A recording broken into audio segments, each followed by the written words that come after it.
আসসালামু আলাইকুম রহমতুল্লাহ। প্রিয় দর্শক, রাশেদ প্রধানের বাড়িতে হামলার ঘটনায় বাংলাদেশ জামাত ইসলামী প্রতিবাদ বিবৃতি দিয়েছেন। প্রিয় দর্শক, সেখানে বাংলাদেশ জামাত ইসলামী কি লিখেছেন চলেন একটু আমরা পড়ে আসি।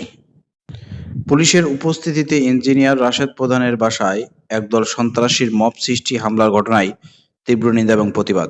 রাজধানীর মোহাম্মদপুরে জাতীয় গণতান্ত্রিক পার্টির জাগপা সহ-সভাপতি ও মুখপাত্র এবং ১১ দলের ঐক্যর শীর্ষস্থানীয় নেতা ইঞ্জিনিয়ার রাশেদ প্রধানের বাসার সামনে পুলিশের উপস্থিতিতে একদল সন্ত্রাসীর মব সৃষ্টি ও হামলা এবং পঞ্চগড়ের জাগপার জেলা কার্যালয়ে ছাত্রদল ও যুবদলের নেতাকর্মীদের হামলার ঘটনায় তীব্র নিন্দা এবং প্রতিবাদ জানিয়েছে বাংলাদেশ জামাত ইসলামের সেক্রেটারি জেনারেল ও সাবেক এমপি মিয়া গোলাম পরোয়ার।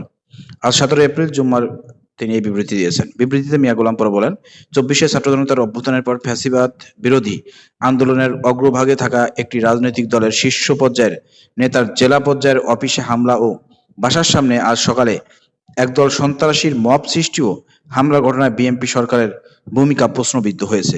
আমি রাশেদ প্রধানের দলীয় কার্যালয় ও বাসায় হামলার ঘটনায় তীব্র নিন্দা ও প্রতিবাদ জানাচ্ছি।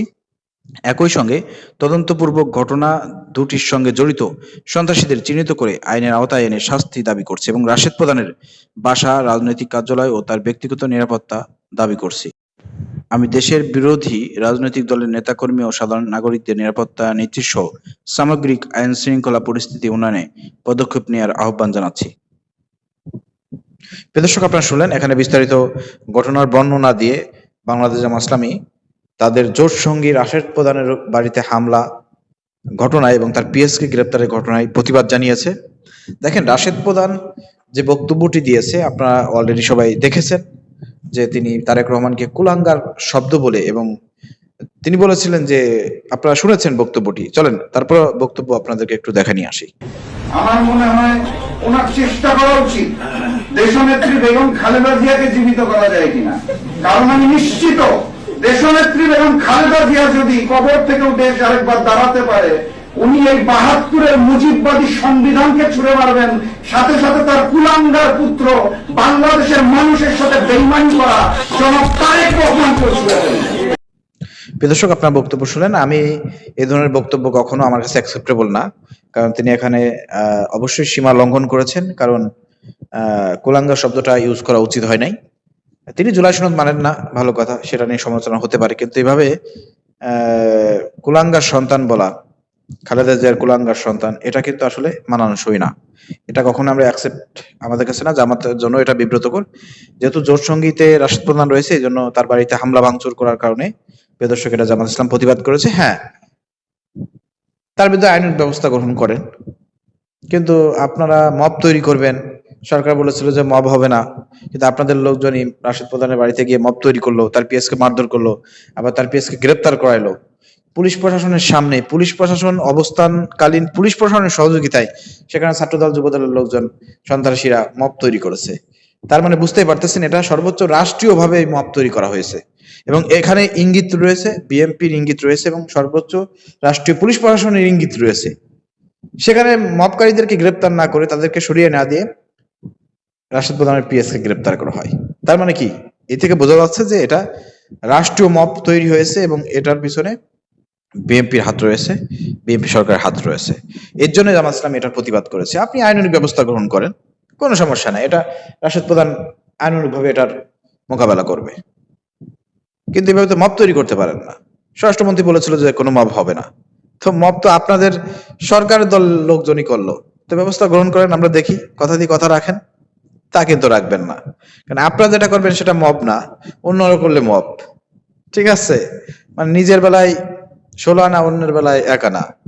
তো এই দিন না, দিন আরো আছে। ঠিক আছে, তো প্রিয় দর্শক, যাই হোক, আমি সর্বশেষ যেটা বলতে চাই যে রাশেদ প্রধানের এই ধরনের বক্তব্য দেওয়া থেকে বিরত থাকা উচিত, এবং আগামীতে তিনি যেহেতু আন্তরিকভাবে দুঃখ প্রকাশ করেছেন, কিন্তু এটার সুরাহা আরো হওয়া দরকার, কারণ এটা নিয়ে আরো জলঘোলা করবে বিএনপি।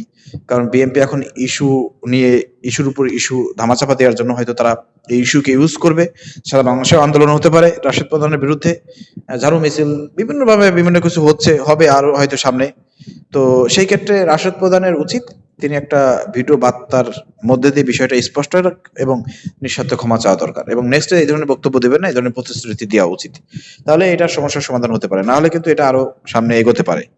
এজন্য আর এই ধরনের বক্তব্য অবশ্যই কিন্তু জামাত ইসলামের যেহেতু ব্যানারে গিয়ে সে বক্তব্য দিয়েছে 11 দলের ব্যানারে, সেক্ষেত্রে কিন্তু জোটের যারা আছেন অন্যান্য আপনাদেরও কিন্তু দায়বদ্ধতা আছে, অবশ্যই আপনাদেরকে তার বিষয়ে তাকে সতর্ক করা দরকার এবং তারেক রহমানের বিষয়ে বক্তব্য দিতে গেলে অবশ্যই সতর্কতা অবলম্বন করা দরকার। আপনি সমালোচনা করেন কিন্তু কোনো গালিগালাজ করা যাবে না, কুলাঙ্গার বলা যাবে না।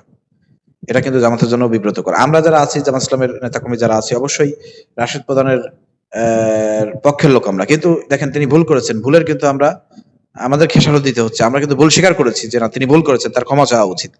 আমরা কিন্তু তার পক্ষে সাফাই গাচ্ছি না, কারণ তিনি ভুল করেছেন। তিনি আমাদের লোক হইলেও তিনি ভুল করেছেন, অবশ্যই আমরা বলবো আপনি সতর্ক হন। কিন্তু আপনার এটা ভুলকে আমরা একেবারে মানে জায়েজ করে দেবো, আপনার পক্ষে কথা বলবো, বিষয়টা কিন্তু এরকম না। আমাদের বিবেক কিন্তু ওইভাবে সায় দেয় না। অতএব আমরা আমার বিবেকের জায়গায় যেটা বলতে চাই, অবশ্যই রাশেদ প্রধান এই ধরনের বক্তব্য তার দেওয়া উচিত হয় নাই, ভুল করেছেন, ক্ষমা চাওয়া উচিত। প্রিয় দর্শক, যদি একমত থাকেন একটু কমেন্ট করে জানাবেন। অনেকে হয়তো ভুল বুঝতে পারেন আমাকে যে ভাই কি ব্যাপার, রাশেদ প্রধানের বিরুদ্ধে চলে যাচ্ছেন। ভাই আপনি আপনার বিবেকের জায়গা থেকে বলেন, প্রধানমন্ত্রী তারেক রহমানকে কুলাঙ্গার বলা, খালেদা জিয়ার কুলাঙ্গার সন্তান বলা, এটা কি আপনি কি মনে করেন? এটা কি সম্মানজনক? এটা দেশের একটা প্রধানমন্ত্রীকে নিয়ে কেউ মন্তব্য করতে পারে এই ধরনের মন্তব্য? কোনো রাজনীতিবিদ, রাজনৈতিক দলের কোনো প্রধান, নিবন্ধন জনিত কোনো দলের প্রধান বলতে পারে? পারে না। তবে এটা তাকে হয়তো কয়েকদিন ধরে সে এই ধরনের বক্তব্য দিচ্ছিল, মোটামুটি ভাবে হুঙ্কার গর্জন দেয়, সেই জায়গা থেকে হয়তো স্লিপ অফ টাং হয়ে গিয়েছে। তো সেই জায়গা থেকে তিনি অলরেডি হয়তো ভুল বুঝতে পেরেছেন, এই জন্য ক্ষমাও চেয়েছেন। কিন্তু ভিডিও বার্তার মধ্যে দিয়ে ক্ষমা চাইলে ভালো হবে, এটা স্টেটমেন্ট দিয়ে ক্ষমা চাইলে ভালো হবে, তাহলে হয়তো বিষয়টা সুরাহা হবে। না হলে কিন্তু এটা আরো সামনে এগোইতে পারে, অনেক দূরে এগোইতে পারে।